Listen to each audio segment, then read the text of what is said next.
SIFTER.com.au.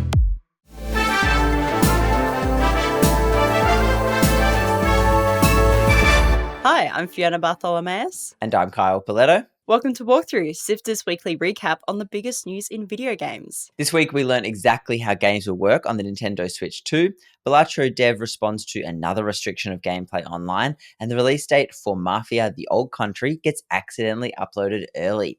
Here is the news for Sunday, 13th of April. Let's go.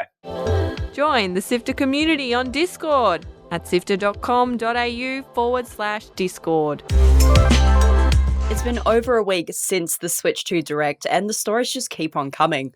We found out that some of the new game cartridges won't actually have game data on it. They'll essentially just be keycards. The way it works is that you've put it in your Switch, and then you have to download the game from the internet.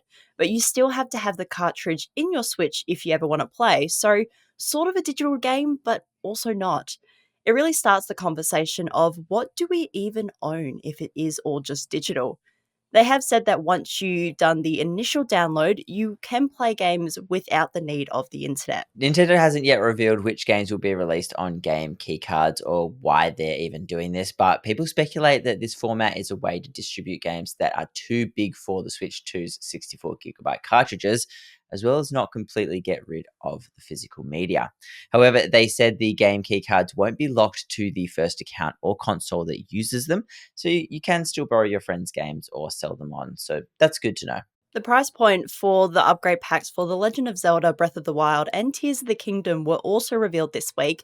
If you already have the Switch version and you want the slightly upgraded Switch 2 version with better FPS, it'll set you back about $10 each. We reckon they'll be about 15 Australian, so not terrible. But if you subscribe to the higher tier of Nintendo Switch Online, it is included.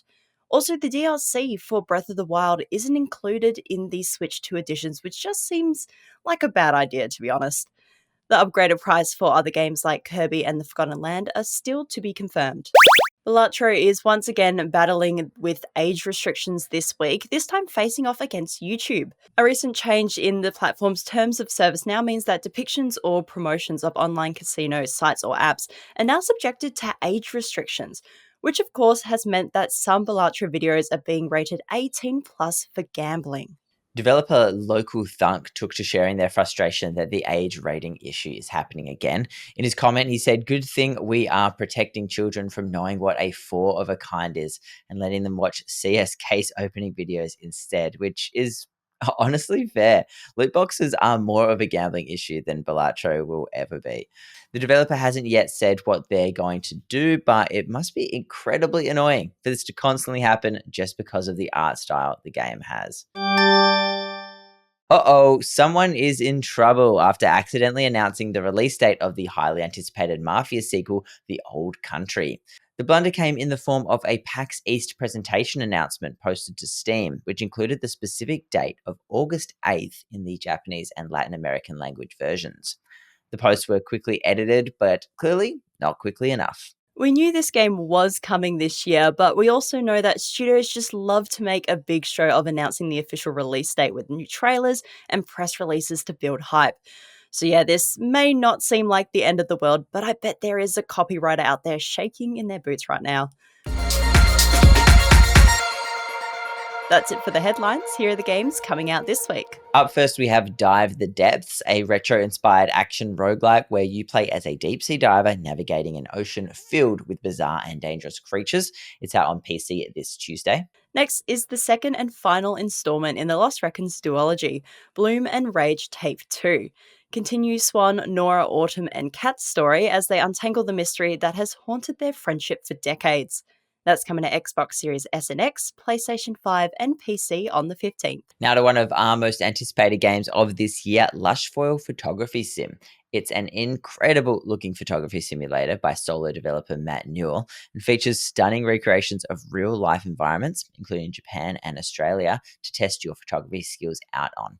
Grab it on PC, PlayStation 5, Xbox Series S and X on Tuesday, and be sure to check out our interview with Matt on the Light Matt podcast, which we will link in the show notes. Out on the 17th is Kitchen Wars, a fast-paced multiplayer party game that side-by-side pits restaurants against each other. Imagine Overcooked, but there's also another restaurant next to yours that you hate and want to ruin. And you've got Kitchen Wars. Grab it on PC this Thursday. And finally, after spending months as a Microsoft exclusive, Indiana Jones and the Great Circle is coming to PlayStation 5 on the 17th. It's a ripper game, and it's good those Sony siders will get a chance to play it. We'll also chuck Gianni's review in the show notes as well. Articles to read, Videos to watch. and podcasts to listen to. SIFTER.com.au.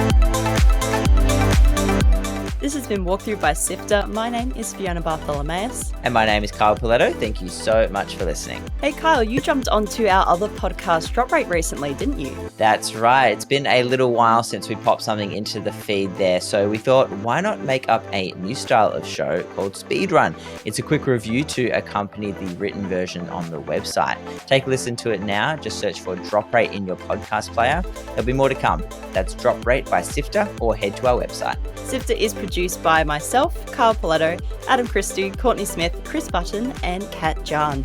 The episode is edited by both senior producer Mitch and Gianni Di Giovanni, who is SIFTER's executive producer and also walkthrough script editor. Thanks to Brian Fairbanks from Salty Dog Sounds for composing the walkthrough theme tune, and Audio Technica Australia and Apple for their support of SIFTER's podcasts. We'll be back with more news next Sunday. See you then.